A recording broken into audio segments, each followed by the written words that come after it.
What tools do you draw from when you are working with an actor who is difficult or not very generous in their acting? Well, that's a fun one. One of the things because another question we get a lot is, how do you work with people that don't work the way we do, that are not Meisner trained? Well, easily, no problem. Is it more fun? Is it more talented? Is it more exciting to work with people that know how to really work? And our people know how to really work. We don't have the corner of the market on good acting. There's plenty of people out there. Daniel Day-Lewis is not Meisner trained. He's been exposed to Meisner, but that's not where his training comes from, And I'd love to work with him someday. Truth is truth, And our people are designed to be incredibly free and open and instinctive and impulsive and alive, and they have wonderful craft, and they know what they're doing, and they know how to work. Wonderful, okay? And the person you're working opposite may have a completely different approach, but they get there, okay? Wonderful. So you're going to dance off them. But the question is, how do you work with people? What do you do when the other actor is just giving you nothing? And let's start with that, okay? Well, it's only as strong as the weakest link. We teach that all the time. I can never figure out the camera. If the scene is here, let's say the person you're working with is here, right? And the scene could be all the way up here. Can you guys see that? It could be all the way here. But because who you're working with, it's only going to rise to here. It's just, if you're working with somebody who's talented, really gifted, really free and open, it should sing like this. It should sound like this. But because they're here, again, I'm horrible at, because they're here, it's only going to rise to this level. What do? There's nothing you can do. You're working with somebody that doesn't know how to work. What could you expect? Let's just say you were both drivers at Le Mans or some big car race, and now it's their turn to drive. You guys switch off every lap. Well, guess what? If they're not skilled, you ain't going as fast and as well and as far and as, it's just not going to happen. So there it is. It's a give and a take. That's why Harold Clurman, the great director, once said that 90% of the success of any production is in the casting. Think about that. 90% of the success of the show is in the casting. Of course it is.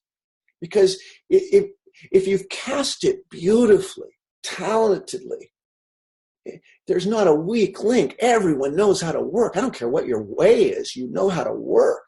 Oh my goodness. Again, let's think of it as an orchestra. You've got this beautiful orchestra of let's say 100 people, right? Can you imagine if half of them didn't know how to play or weren't skilled? It wouldn't sound so good. Can you imagine if every single one of them was a pro, had craft? Really didn't just take a workshop, just didn't take a little, intensive, but was a craftsman and had great respect. You go find those people and you've got a film or a play and you cast it properly. Guess what? You have a chance for this to go somewhere. So now back to but I didn't cast it. I just got cast. It's not my fault that I'm working with artistic junk, as Sandy would say. What do? First, you try to talk to the director, and you don't sit there in a pouty, bratty way. You don't sit there and go, "Oh, that actor's horrible." It's more done like this. Hey, can you help me? I'm having a little problem. And if you don't see it, then help me. Then maybe it is me or something. But I'm in the scenes. I'm just feeling like what's at stake is this, but what's happening is not.